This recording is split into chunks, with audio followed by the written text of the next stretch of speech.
Por los últimos domingos hemos estado considerando un hombre de fe como lo fue Nehemías. Todavía no he escuchado a ningún niño que se llame Nehemías. ¿Usted conoce a alguno, algún vecinito de Nehemías? Todavía no he escuchado ninguno, pero ya lo van a poner seguramente. Ponen tantos nombres los niños, ¿no? Nehemías, un hombre de Dios. Y hemos estado viendo cómo este hombre de fe fue poniendo su fe en práctica. Hemos estado aprendiendo del ejemplo que el Señor nos dejó por medio de su vida.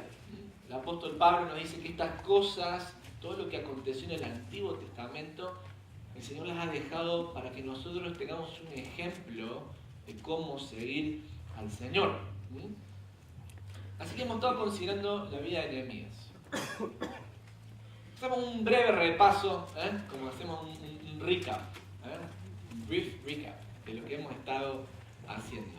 Nehemías es este hombre que trabaja en la corte del hombre más poderoso del mundo en su época, allá por el año 530 más o menos antes de la era de nuestro Señor, antes de Cristo, y trabaja para el emperador del imperio persa, que en ese momento ejerce el control sobre el mundo oriental conocido.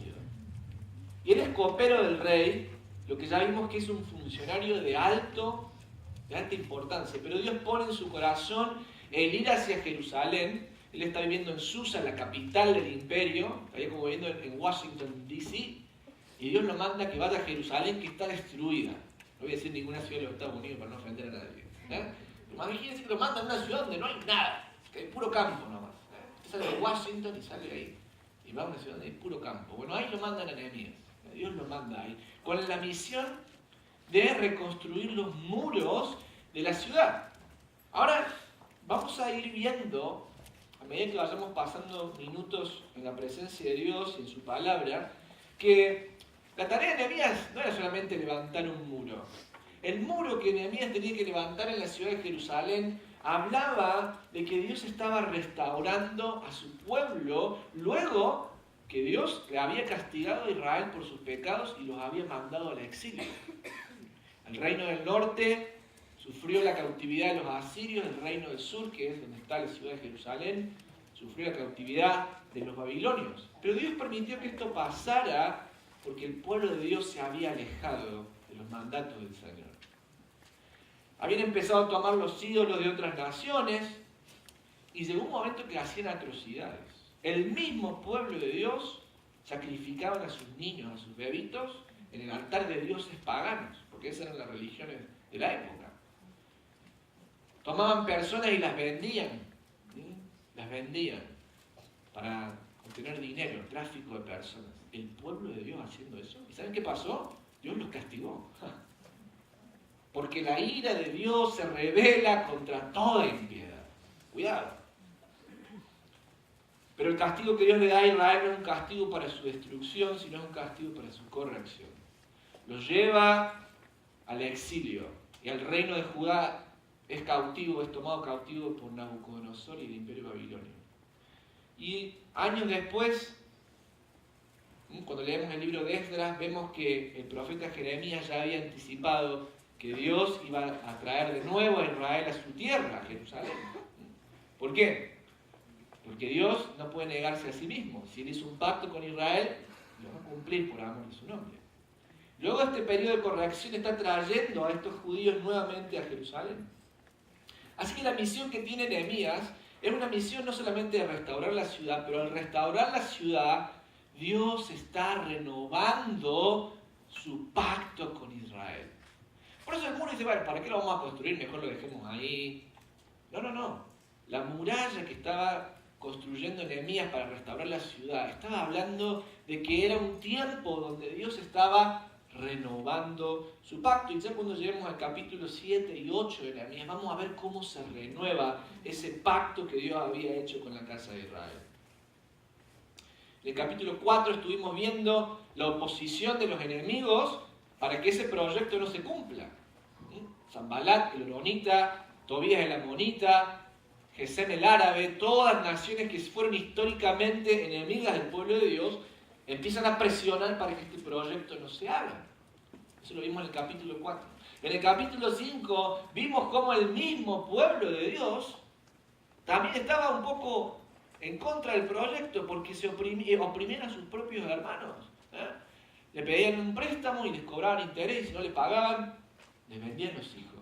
Y Nehemías tiene que lidiar con eso. Ya vimos cómo eso lo toma Nehemías en sus manos y llegamos al capítulo 6.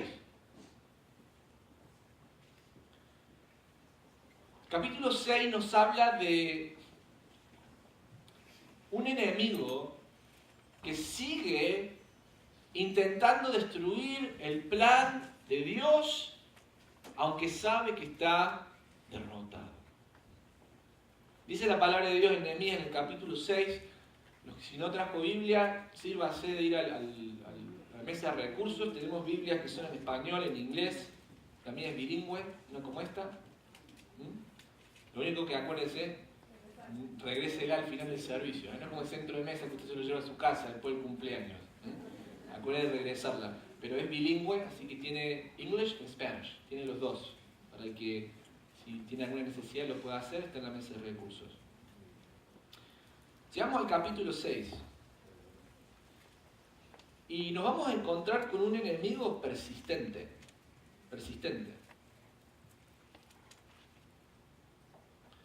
Persistente porque el proyecto se está completando y el enemigo, aunque vea que ese proyecto se completa, que esas murallas se están completando, no va a dejar de presionar.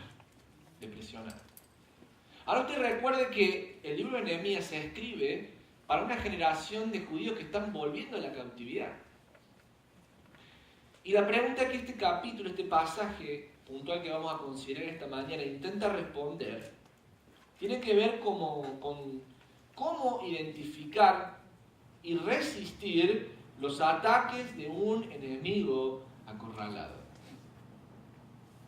Las personas que están leyendo esto todavía están en Susa y están pensando, bueno, ¿vuelvo a Jerusalén o no vuelvo? Y este pasaje lo que les va a enseñar es a cómo identificar y resistir los ataques de un enemigo acorralado. Miremos juntos el texto. Nehemías capítulo 6, verso 1. Sanballat, Tobías, Gesem el árabe y los demás enemigos nuestros descubrieron que yo había terminado la reconstrucción de la muralla y que no quedaba ninguna brecha, a pesar de que todavía no habíamos levantado las puertas en sus respectivos lugares. Es decir, Nehemías ya estaba casi completando la obra, ya no había ninguna brecha, ningún espacio, y los enemigos dicen, estamos fracasando en nuestra misión. Ellos están completando el proyecto, nosotros fracasamos. Pero todavía las puertas no estaban listas, o sea que el enemigo todavía podía entrar por las puertas. Quedaba una chance todavía. Así que Sanballat y Gesem enviaron un mensaje pidiéndome que me encontraran con ellos en una de las aldeas de la llanura de Ono. Pero me di cuenta de que ellos trataban de hacerme daño. De modo que les respondí con el siguiente mensaje. Estoy ocupado en una gran tarea, así que no puedo ir. ¿Por qué habría de dejar el trabajo para ir a encontrarme con ustedes? En primer lugar, cuando el enemigo quiere atemorizarnos o distraernos utilizando la tentación, nosotros respondemos con consagración. Déjenme ver que les explique qué significa este pasaje. Nehemías está finalizando el proyecto. Imagínense a la gente trabajando día y noche, y ya no quedan brechas, no quedan espacios en la muralla. Y el enemigo lo está viendo y se están hablando entre ellos. Están por obtener su resultado. Entonces se apresuran a pensar cómo hacer para hacer cesar la obra. Ahora el enemigo no está acorralado porque intentó atacar a Jerusalén en el capítulo 4 y fracasaron. ¿Por qué? Porque Nehemías se preparó para la batalla.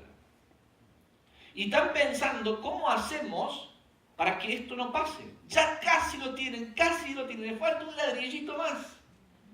Y lo que va a hacer el enemigo es utilizar una táctica de invitación cordial. ¿Para qué? Para distraer a Nehemías. ¿Y qué hace? Lo invita a Nehemías, le mandan una carta diciendo, venga que nos vamos a juntar en este pueblito, un pueblito que podía estar al noroeste de Jerusalén, ahí entre Samaria y Jerusalén, a medio camino, y vamos a conversar las cosas. Vamos a hacer una tregua.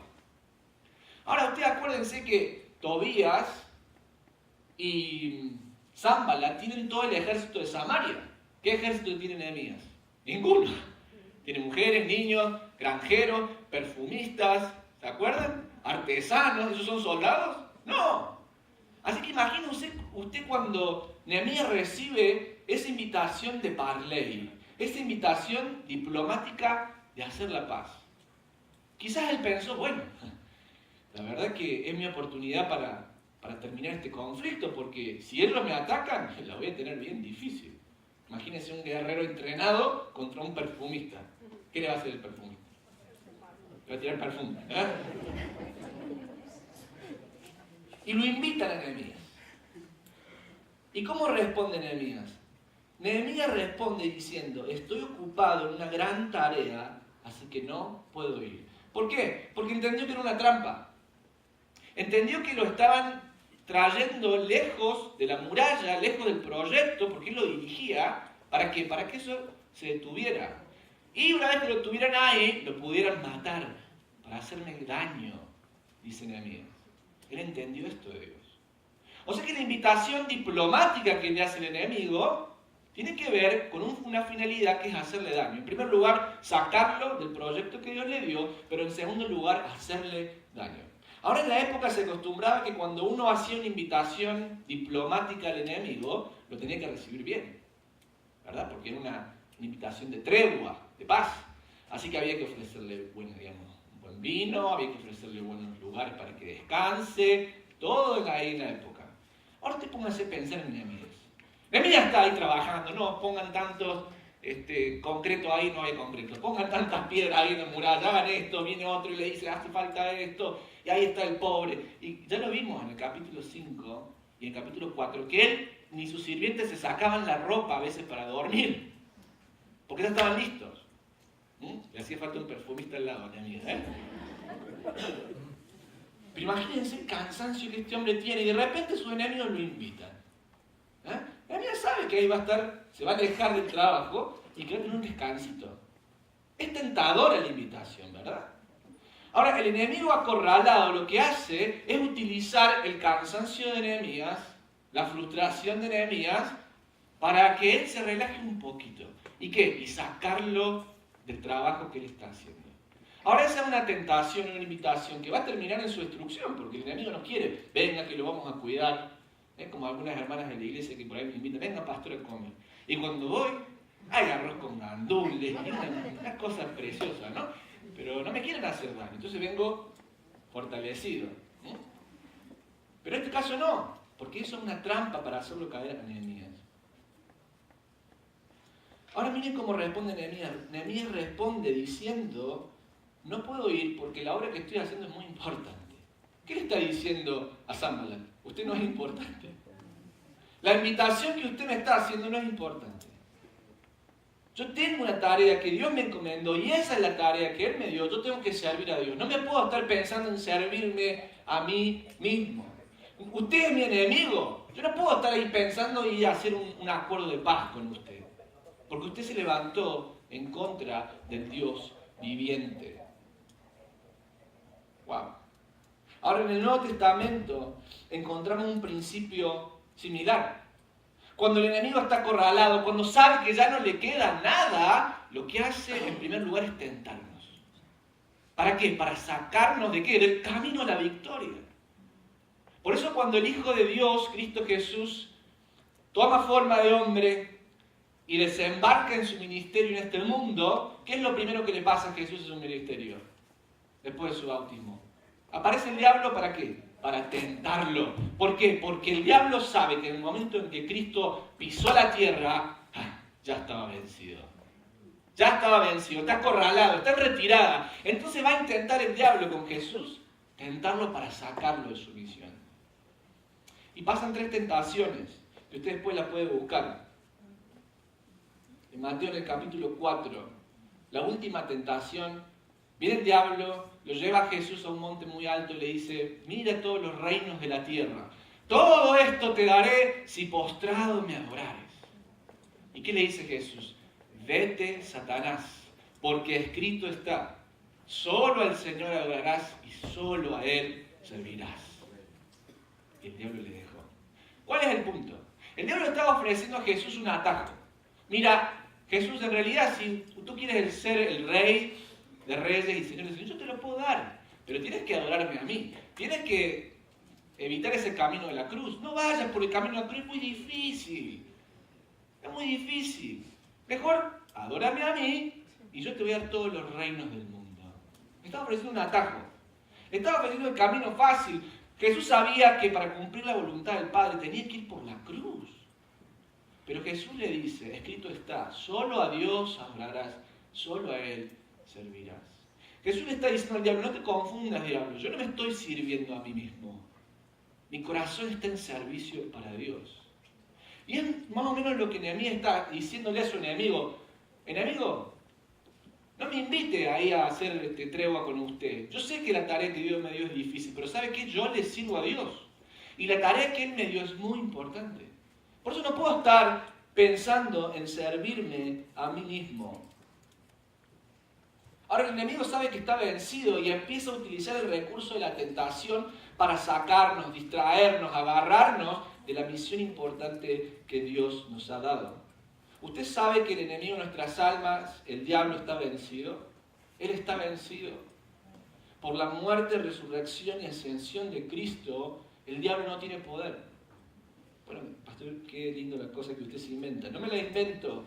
Segunda de Colosenses capítulo 2, verso 13 al 15, dice, y a vosotros, estando muertos en pecados y en la incircuncisión de vuestra carne, os dio vida juntamente con Él, perdonándoos todos los pecados, anulando el acta de los decretos que había contra nosotros que nos era contraria, quitándola del medio y clavándola en la cruz.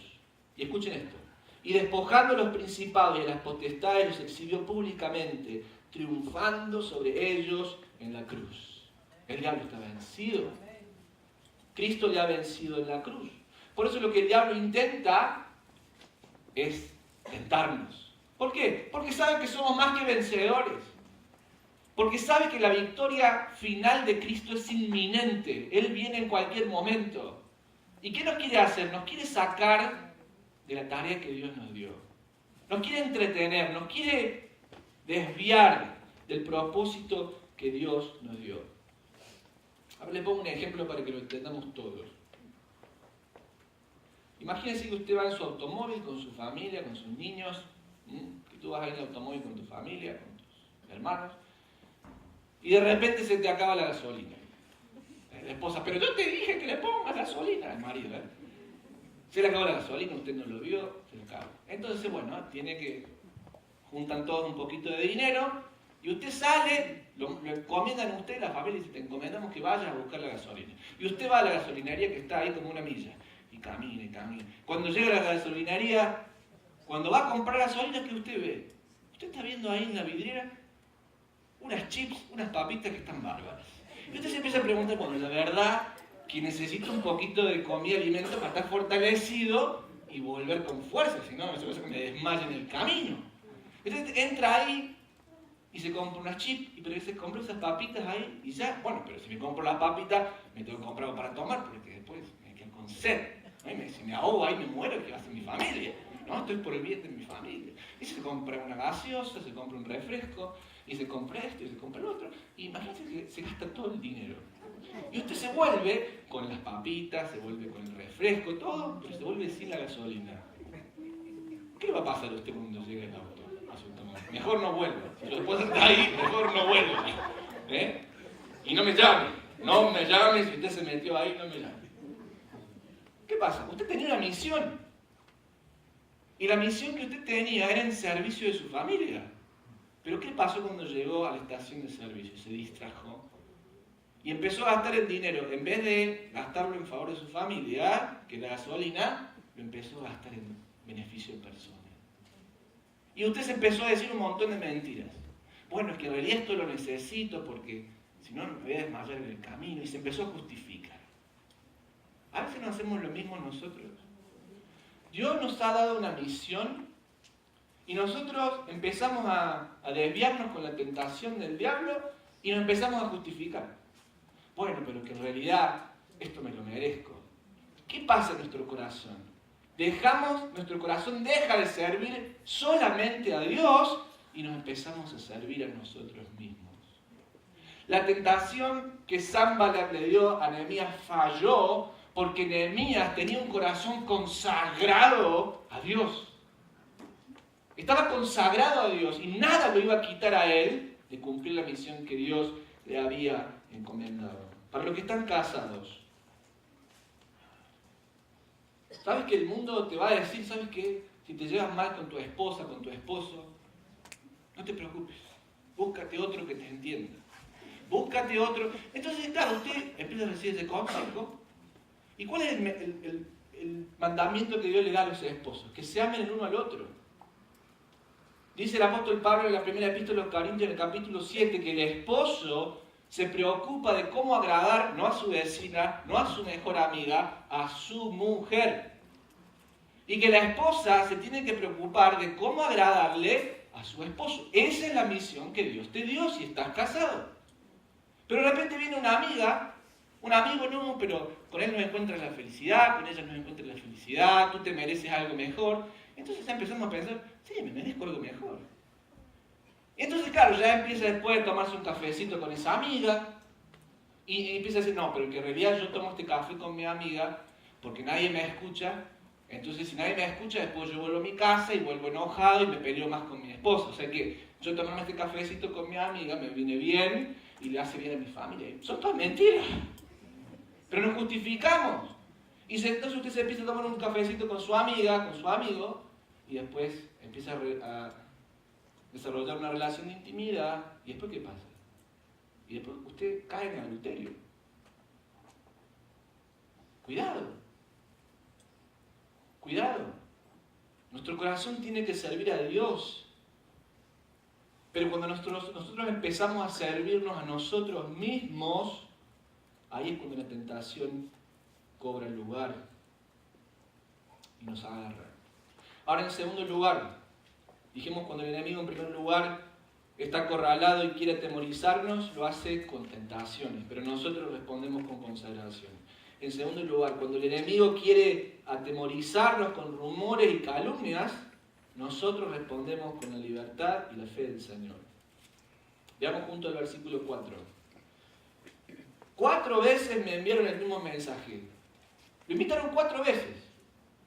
Es como cuando tus amigos te dicen, pero ven a la fiesta. Y tú le dices, ¿sabes qué? No voy a ir porque sé que ahí se van a emborrachar todos y va a ser un desastre. ¿Para qué voy a ir ahí? ¿Cómo ayuda eso a la misión que Dios me ha dado de servirle? ¿Pero qué hace tu amigo? ¿Qué te dice tu amigo? Ah, bueno, está bien. La verdad es que te respeto tu decisión. ¡No! Te sigue invitando. No, pero tú tienes que venir. Y dale, que ven a la fiesta. Y no se paran nunca de invitar. Es lo que está pasando. Esto pasó, usted se ríe. Pero esto pasó en el texto hace más de 2500 años. Ya era la misma táctica del diablo. 4 veces me enviaron el mismo mensaje y cada vez le respondí lo mismo. Nehemías se mantenía firme. ¿Por qué? Porque Nehemías sabía que estaba llamado a una misión más importante. ¿Saben qué, hermanos? Cuando nosotros cedemos a la tentación es porque consideramos que lo que Dios nos ha dado no es importante. Cuando cedo a la tentación del adulterio es porque considero que el matrimonio no es importante. Cuando cedo a la tentación de la holgazanería y de quedarme ahí como un vago, es porque considero que no es importante que trabaje. Cuando me quedo a dormir en mi casa en vez de servir en la iglesia, es porque considero, ¿para qué voy a ir a la iglesia? ¿Para qué me voy a parar en la puerta a saludar a la gente? ¿Qué importancia tiene eso? ¿Para qué voy a predicarle el evangelio a mi hijo, a mi hija? ¿Para qué voy a traer a mi hijo a la iglesia? ¿Qué importancia tiene? Y entonces, ¿qué nos pasa? Caemos en la tentación. Porque consideramos que lo que Dios nos dio no es importante. Versículo 4. 4 veces me enviaron el mismo mensaje, cada vez le respondí lo mismo. La 5ª vez, el sirviente de Sanballat llegó con una carta abierta en su mano. Esto es una falta de respeto. En la antigüedad, en el Oriente Medio, los imperios y las personas que trabajaban en la corte, Nehemías era un gobernador del imperio persa. Las correspondencias que se daban eran en unos papiros que estaban todos enrolladitos, que llevaban un sello de distinción oficial y se lo entregaban cerrado al destinatario de la carta. Ahora, cuando se entregaba una carta abierta, era porque la persona a la que se le daba la carta no tenía ningún tipo de honor. Entonces no merecía ni el sello real ni nada. Se la daban ahí abierta. Cualquiera lo podía leer. Sanballat llegó con una carta abierta en su mano. Ya empezamos mal. Que decía: circula un rumor entre las naciones vecinas y Gesem me asegura que es cierto que tú y los judíos piensan rebelarse y que por eso reconstruyen la muralla. Según sus informes, tú le propones al rey. Tú les propones ser el rey. También informa que ha nombrado profetas de Jerusalén para que proclamen acerca de ti: atención, hay rey en Judá. Puedes tener la seguridad de que este informe llegará a oídos del rey, de modo que sugiero que vengas a hablar conmigo del asunto. Claro, la tentación no funcionó. ¡Ay, somos todos amigos! ¡Ven a la fiesta! Claro, no funcionó porque Nehemías dijo no. ¿Qué pasa? Vamos a crear un rumor. Vamos a calumniarte. Ah, ¿no quieres hacer amigo nuestro? Ahora te vamos a calumniar. Ahí es cuando saca Sanballat sus verdaderos colores, su verdadera identidad. Sus invitaciones previas no querían beneficiar a Nehemías. Y como Nehemías se mantuvo firme, ahora Sanballat viene con sus verdaderos colores. Más vale que vengas a hablar conmigo, porque hay un rumor, y lo confirma Gesem el árabe, otro oficial, de que tú te quieres hacer rey y que te vas a rebelar. Por eso estás armando los muros, para rebelarte del emperador. Y ten por seguro que este reporte, yo se lo voy a decir. Qué amigo Sanballat, ¿no? Qué amigo Sanballat.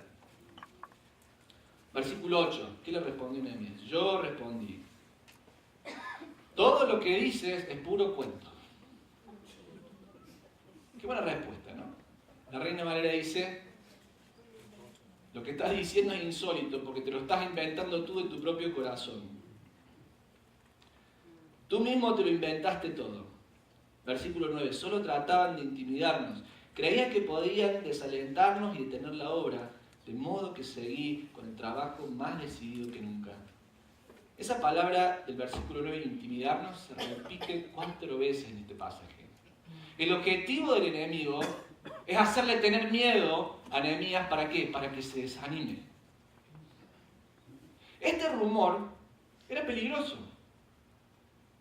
Porque si llegaba a oídos del rey que Nehemías quería rebelarse, ¿qué le iba a pasar a Nehemías? Perdía su cabeza. De hecho, en el capítulo 4, cuando el pueblo de Israel empieza a reconstruir el templo, los enemigos hacen este tipo de calumnia y funcionan. El emperador dice que se pare todo. Y años después tienen que explicarle al emperador, decirle: no estamos rebelando, estamos haciendo la obra de Dios, para que vuelva otra vez a reconstruirse el templo. Sanballat está pensando: bueno, si le funcionó a ellos con Esdras, entonces a mí me va a funcionar con Nehemías. Y lo calumnia con rumores falsos. Ahora, ¿cómo responde Nehemías? Nehemías responde con la libertad del Señor. Nehemías llegó a un punto donde para él es más importante que ese proyecto que Dios le ha encargado se termine que su buen nombre y su buena reputación.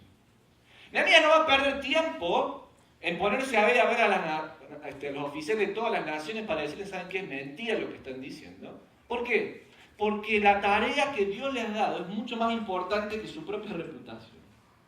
Pero Nehemías, ¿te puede costar la vida? Sí, me puede costar la vida, pero la tarea del Señor es más importante. El ataque del enemigo a través de la calumnia, los rumores, falla porque Nehemías no quiere su propia vida. Lo que él quiere es cumplir la voluntad de Dios. En definitiva, el ataque del enemigo falla con Nehemías porque el enemigo no puede quitarle a Nehemías nada que Nehemías tenga miedo a perder. ¿Qué me vas a quitar? ¿Los placeres de este mundo? Quítamelos. ¿Qué me vas a quitar? ¿Mi reputación, mi buen nombre, lo que la otra gente piense de mí? Quítamelos. No me importa. ¿Por qué? ¿Por qué no le importa? Porque él está consagrado a la causa de Dios y está liberado de esos temores. ¿Saben que en el Nuevo Testamento vemos un principio similar? Nuestro Señor Jesús les decía, si usted lee Lucas en el capítulo 12, al pueblo, no tengan miedo de los que pueden matar el cuerpo, pero ténganle miedo a aquel que puede destruir tanto el cuerpo como el alma en el infierno.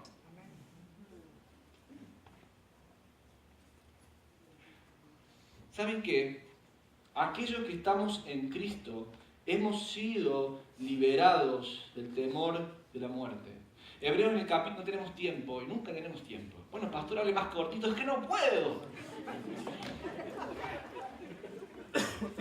Quizás acá 5 años, cuando es un pastor con mucha experiencia. Hebreos capítulo 2, verso 14 en adelante, nos dice que nuestro Señor Jesucristo venció a aquel que tenía el imperio de la muerte, es decir, el diablo. ¿Para qué? Para liberar de la muerte a todos aquellos que, por temor a la muerte, vivían bajo opresión. ¿Saben que antes de conocer a Cristo, ¿le teníamos miedo a la muerte o no? Sí. Si tú no tienes a Cristo en tu vida y yo te hablo de la muerte, tú sales corriendo por esa puerta. ¿Por qué? Porque tienes temor. ¿Y cómo vive una persona sin Cristo? Vive constantemente en temor. ¿Qué hace? Voy a tener más dinero para que si me pasa algo pueda responder. Y ahí está trabajando, aplastado por el temor. Me voy a comprar esta casa porque así voy a poder estar más cómodo y mis hijos van a poder crecer bien. ¿Por qué? Por el temor. Entonces cuando cae un poquito la economía, le da un ataque en el corazón. Ahora, el que no tiene nada, ¿de qué va a tener? Que la economía se cae, que suba. ¿Ah? Y no tengo nada en este mundo, ¿de qué voy a tener? De nada. Ni siquiera de la muerte. ¿Por qué? Porque Jesucristo me ha liberado del pecado, me ha liberado de la muerte. Entonces, aunque venga la muerte a buscarme a mi casa, voy a decir, con mucho gusto, vamos nomás. ¿Por qué? Porque el Señor me espera del otro lado. Entonces Nehemías le dice a Sanballat, usted puede decir, mire, vaya, diga lo que usted quiera, que el rey me corte la cabeza. Yo no estoy intentando salvar mi vida, estoy intentando cumplir la voluntad de Dios. Soy un hombre libre. Soy un hombre libre. Ay, Jesús, las palabras del Maestro, todo aquel que busque salvar su vida la perderá. Si lo que haces en tu vida es trabajar y buscar tener mejores cosas y buscar salvar tu vida, la vas a perder. Más tienes, más miedo vas a tener. Pero dice Jesús, aquel que pierda su vida por causa de mí, la ganará.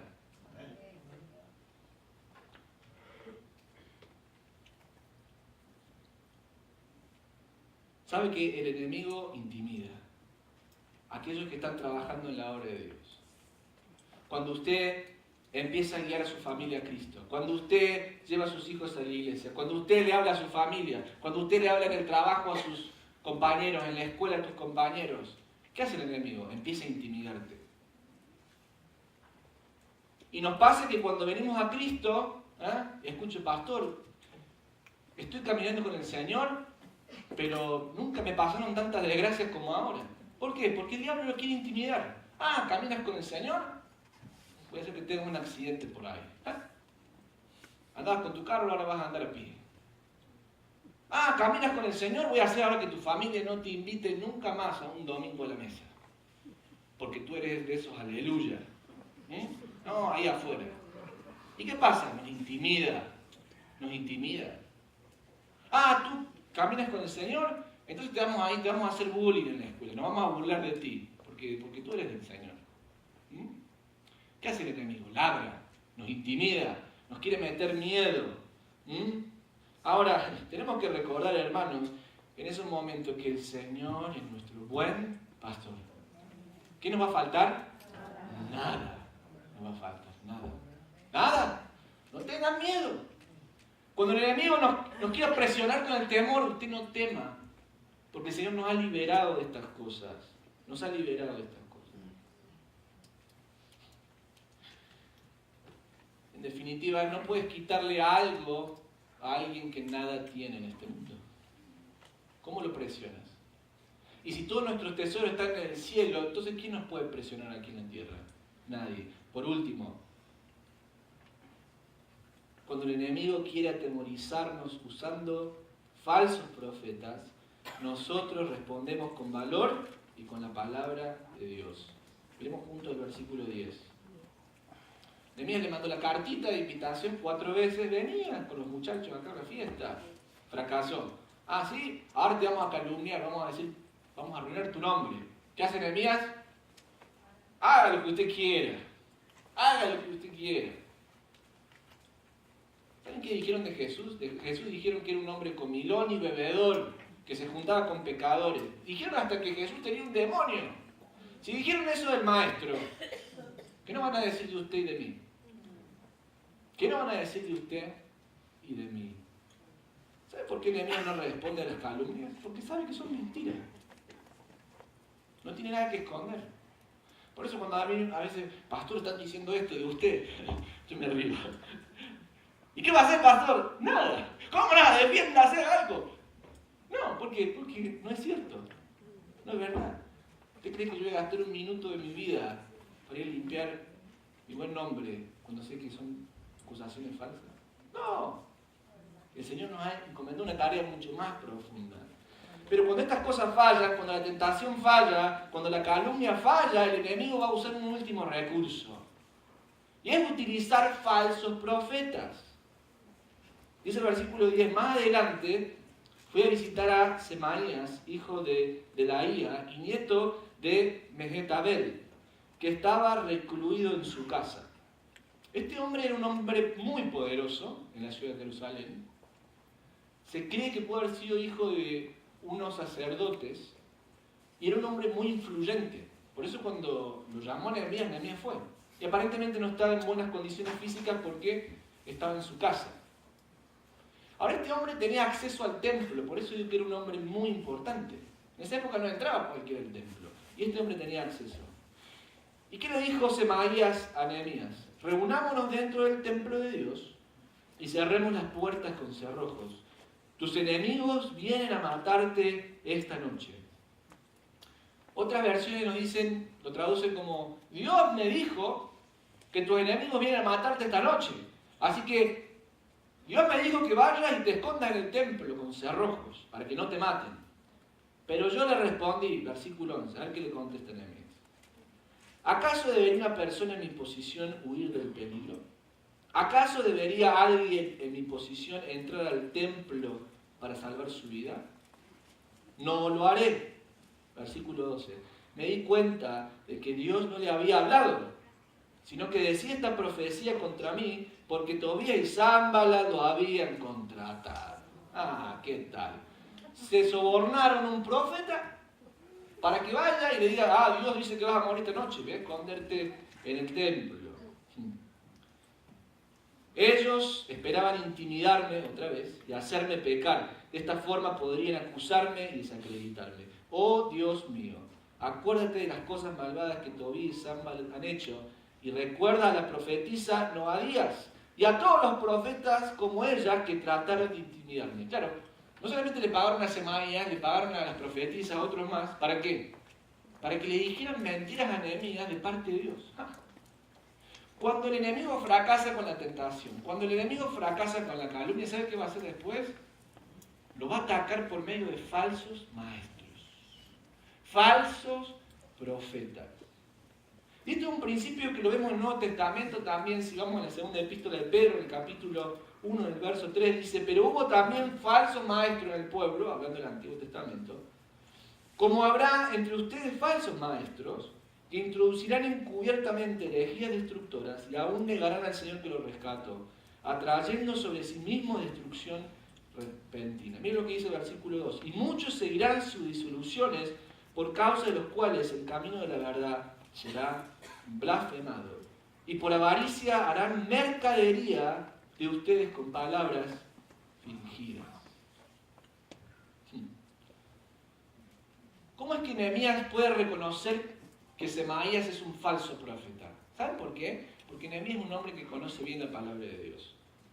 Y en la palabra de Dios, en el Antiguo Testamento, en la Torá, en el libro de Números, en el el capítulo 18, verso 7, Dios establece una prohibición terminante, no de que suenen los celulares en el servicio, ¿de qué? De que ninguna persona que fuera laica, es decir, que no fuera un profeta, pudiera ingresar al templo de Dios. Solamente los sacerdotes podían ingresar al templo de Dios. Pero las personas laicas, regulares, no podían ingresar.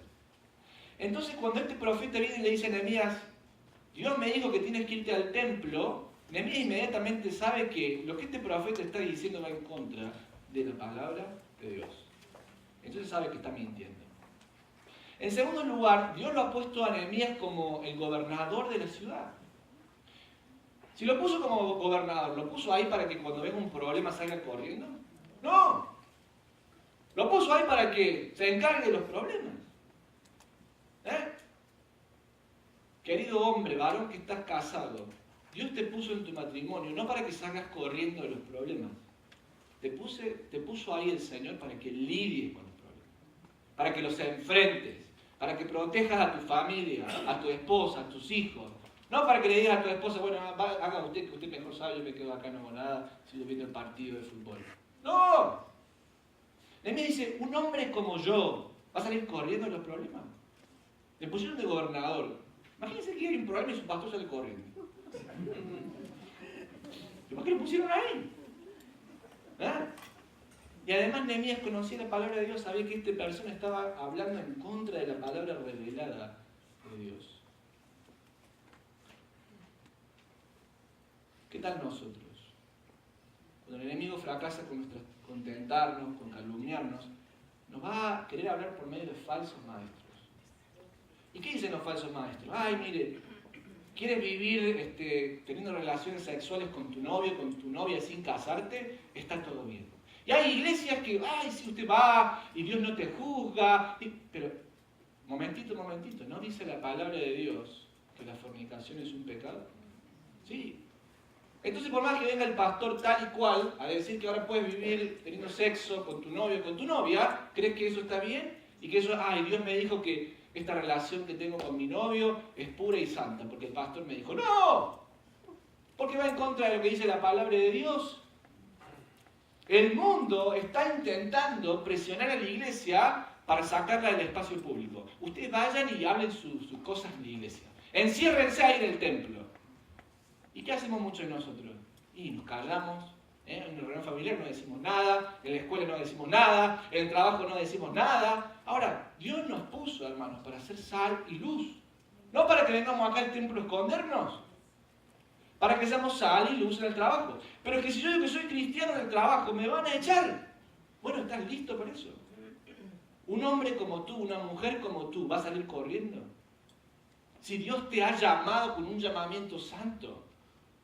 Entonces ahora el mundo también dice que, bueno, en realidad, dos hombres pueden casarse, dos mujeres pueden casarse, y tenemos que aceptarlo, y tenemos que vivir. No dice bien la palabra de Dios que eso es un pecado. Cuidado. Bueno, yo puedo tener una vida de mentiroso, puedo mentirle a todo el mundo, pero venir acá a la iglesia y después servir. Total, ¿quién sabe? Total, Dios es gracia, misericordia, no. ¿De dónde estamos sacando esas falsas enseñanzas? ¿De dónde estamos sacando esas falsas enseñanzas de que puedo vivir una vida de pecado y puedo caminar con Dios? Claro, y ahora ya no hay más infierno, ahora ya no hay más condenación, ahora ya Dios nos ama a todos, nadie se va a ir al infierno. ¿Por qué? Porque esta es la estrategia del enemigo, hablar por medio de falsos profetas. ¿Cómo lo reconoce usted el falso profeta? Cuando usted testea, pone a prueba lo que esa persona dice contra la palabra de Dios.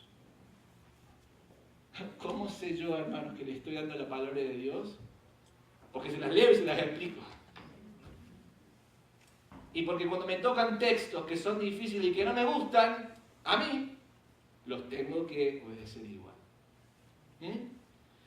Miren, terminemos con una ilustración para que todos lo entendamos. Nehemías sabía la posición que Dios le había puesto, que no podía huir. Pero también Nehemías conocía la palabra de Dios. Por eso fue que pudo ver y darse cuenta de las acechanzas del enemigo por medio de estos falsos profetas. Para reconocer a un falso maestro hay que estudiar la palabra de Dios. Miren, le pongo un ejemplo. Gloria a Dios. Imagínense que mi esposa un día me llama, una llamada de teléfono de un número, aparentemente el de mi esposa. Bueno, como un número de mi esposa atiendo, porque si no veo que hay muchas estafas ahora, que lo llaman a uno y le digo, ¿quién me estafa? Yo el teléfono de mi esposa, imagínense que yo atiendo, le digo, hola, ¿cómo estás?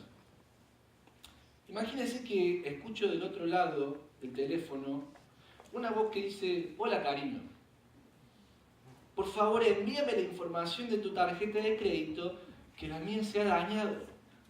Estoy en la tienda. ¿Qué tú quieres? Apresúrate a enviarme esta información. Estoy con la niña y se está poniendo malhumorada. Te quiero. Imagínense que yo recibo ese mensaje. Mi esposa quiere mi tarjeta de crédito que está en la tienda, la suya no funciona, está con la niña. Yo inmediatamente me doy cuenta que esa es una estafa. ¿Por qué? ¿Por qué me doy cuenta que es una estafa? ¿Porque mi esposa no va al supermercado? Sí, va al supermercado. ¿Usa la tarjeta? Sí, la usa. ¿Sabes por qué me doy cuenta que eso es una estafa y me quiere engañar? Porque mi esposa me diría algo como así. En vez de decir hola cariño, me diría amorchi. No me diga usted amorchi porque así me dice mi esposa. Que de mí después el pedacito lo cortamos así no sale ahí. Me diría algo como amorchi. Porfa, mandame la info de la tarjeta que la mía no anda. Estoy de súper. ¿Vos querés que te lleve algo? Porfa, apurate porque la popita se está volviendo loca. Te amo. Y me pondría 2 o 3 ahí. Te amo. Esa es la forma en la que mi esposa me hablaría. ¿Cómo es que yo puedo reconocer que alguien me quisiera estafar? Porque yo conozco cómo me habla mi esposa. Y mi esposa no me dice hola cariño, me dice hola amorchi. Mi esposa no me dice ¿qué tú quieres? Porque es argentina. Y me dice ¿vos qué querés? ¿Es la misma pregunta? Sí. Es la misma pregunta. Pero yo puedo reconocer quién es mi esposa y quién no es mi esposa. Aunque el teléfono sea el mismo, aunque el número sea el mismo, porque conozco a mi esposa. Escucho su voz todos los días. Lava los platos, saca la basura.